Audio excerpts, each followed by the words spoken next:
तो आज हम स्टार्ट करेंगे एक और इम्पॉर्टेंट रिवर इंदस के बारे में, और उसके साथ साथ उनकी जो ट्रिब्यूटरीज हैं जैसे झेलम होगी, चेनाब होगी, रावी, ब्यास, उनके बारे में हम देखेंगे।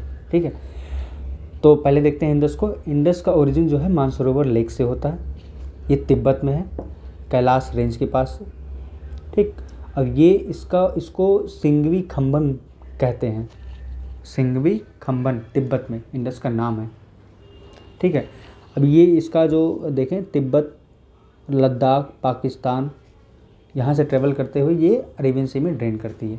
हम पहले इंपॉर्टेंट रिवर्स के बारे में बेसिक जो जानकारी है वो ले लेंगे, फिर बता देंगे कि इनका ओरिजिन कैसे हो रहा, कहाँ से ये मूव कर रही है मैप के हिसाब से। फिर सतलज को देखेंगे। सतलज जो है इसका ओरिजिन जो है राक्तोसाल में हो रहा है, फिर यहाँ से हिमाचल प्रदेश होते हुए पंजाब, फिर ये पाकिस्तान चली जाती है। फिर उसके बाद ब्यास के बारे में देखेंगे। हाँ, और सतलज को लांगचेन खम्बन भी कहते हैं तिब्बत में, लांगचेन खम्बन, यहाँ एक बी रहेगा। उसके बाद ब्यास। ब्यास हिमाचल प्रदेश रोहतांग पास से निकलती है। ठीक है, और उसके बाद पंजाब होते हुए ये फिर सतलज में मिल जाती है। फिर रावी।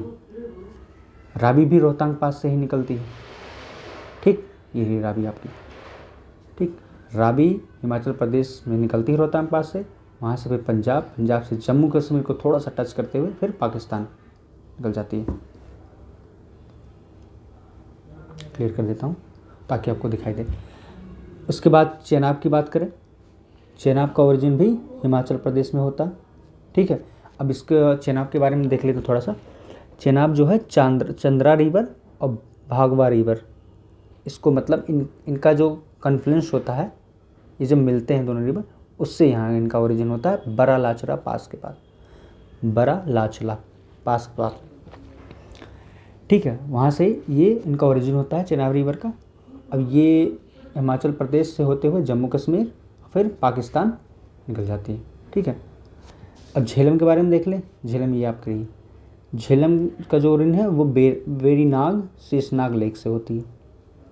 ठीक है, अब हम हर एक रिवर को देखते हैं अच्छे से। देखिए, ये यहाँ इंदस यहाँ से निकलती है। ठीक है, इंदस के बारे में मैंने आपको बताया था ना कि मानसरोवर लेक से निकलती है, सिंगवी खम्बन कहते हैं इसको तिब्बत में। यहाँ से निकलते हुए जम्मू कश्मीर आते हुए ये ऐसे हो ड्रेन करते हुए चली जाती है। ठीक है, उसके बाद झेलम के बारे में देखें, जिसका ओरिजिन जो है वेरीनाग शेषनाग लेक से होता है। फिर वहाँ से फिर ये चेनाब में मिलती है।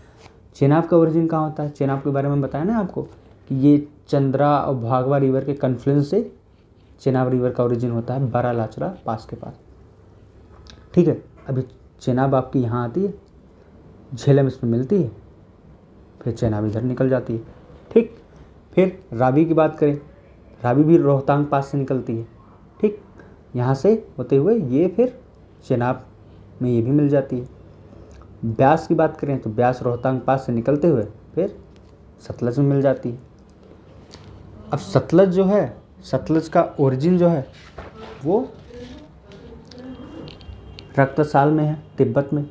तो यहाँ से होते हुए ये देखिए आप हिमाचल प्रदेश, फिर पंजाब, पंजाब से होते हुए फिर यहाँ जाके मिलती है। चेनाब इधर मिल गई, फिर ये सतलज आपका मिल गया। अब यहाँ बीच में ब्यास और सतलज के पास हरिकेन, यहाँ पर इंदिरा गांधी कैनाल है। ठीक, just because of Sutlej and Beas river के से ये यहाँ पर इंदिरा गांधी कैनाल है। ठीक, तो ये हो गया, हमने इसको देख लिया। ठीक, अब आगे कुछ इंपॉर्टेंट चीज़ें हैं उसके बारे में हम देख लेते हैं। जैसे किशन गंगा एंड पंच रिवर एक तरह से ट्रिब्यूटरी है झेलम की, नोट है तो मैं सोचा बता दूं आपको। ये रही आपकी झेलम। झेलम की दो ट्रिब्यूटरी हैं, किशन गंगा और पंच रिवर। ठीक, उसके बाद द्वाब देख लेते हैं। ये इंपॉर्टेंट है क्योंकि एग्जाम में पूछे जाते हैं। ठीक ठाक, द्वाब हो गया जैसे दो नदियां हैं, जैसे इंदस मान लीजिए ये आपकी झेलम है, तो इनके बीच का जो एरिया होता है उनको नाम दिया गया है, उसी के बारे में बता रहे हैं। अब इंदस और झेलम के बीच में, इंदस और झेलम के बीच में इसको सिंध सागर कहते हैं, उसके रीजन को सिंध सागर कहते हैं। झेलम और चेनाब के बीच में चेनाब और रावी को रचना कहते हैं। रावी और ब्यास को बारी एंड ब्यास एंड सतलुज को वेस्ट। ठीक, ये हो गया, नोट था, इम्पॉर्टेंट था। एक चीज़ और, इंडस रिवर के बारे में जो इसकी ट्रिब्यूटरीज हैं इसको हम देख लेते हैं। अभी हमने इंडस के साथ जो और ट्रिब्यूटरीज थी, ठीक है, कैसे कैसे मिली, जैसे चेनाब हो गई, रावी हो गई, ब्यास, सतलज, सब ठीक लाइन से हमने देखा। अब इंडस जो होती जब इंटर करती लद्दाख में, वहाँ के क्या क्या ट्रिब्यूटरीज हैं इसकी वो देखेंगे। राइट हैंड ट्रिब्यूटरीज ये हो जाएगी आपकी पहली श्योक, इसकी भी राइट हैंड और लेफ्ट हैंड ट्रिब्यूटरीज है। पहले नुब्रा हो जाएगी और लेफ्ट हैंड पे गलवान हो जाएगी। फिर सिगार रिवर हो जाएगी, गिलगिट, हुंजा, ये ट्रिब्यूटरीज हो जाएंगी। और राइट हैंड हो गया, लेफ्ट हैंड ट्रिब्यूटरीज अगर हम देखें, द्रास एंड जास्कर। ठीक, so that is for today, thank you.